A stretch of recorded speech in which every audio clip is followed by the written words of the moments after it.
Higienização do banquinho do Fiesta aí, ó. Depois eu vou deixar na descrição o produto que eu usei, que é esse aqui.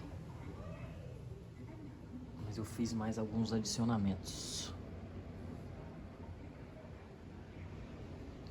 Bem sujo, ó. Deixa bem clarinho.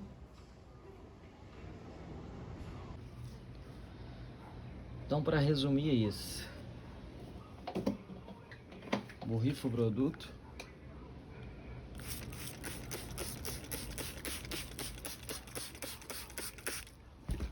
Esfrega.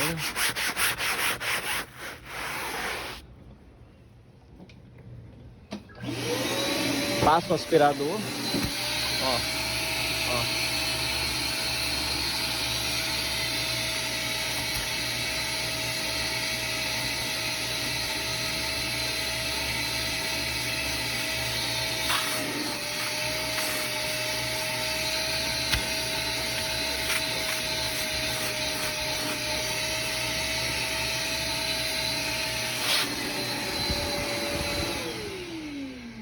É bom passar na posição certa, assim, ó. E depois de cima pra baixo. E pra concluir, passa um pano de microfibra e deixa no sol secando. Vai ficar bem clarinho. E depois de tudo eu vou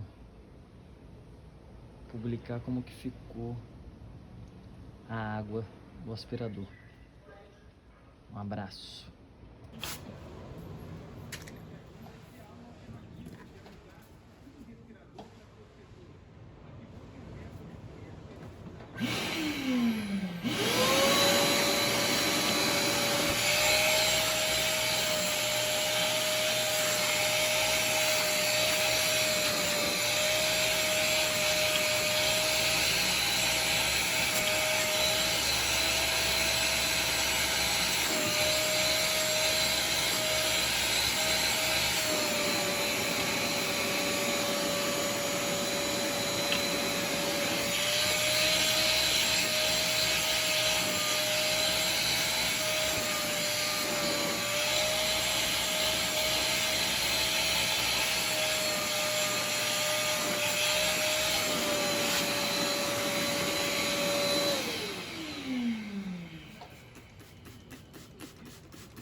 Fala galera, beleza?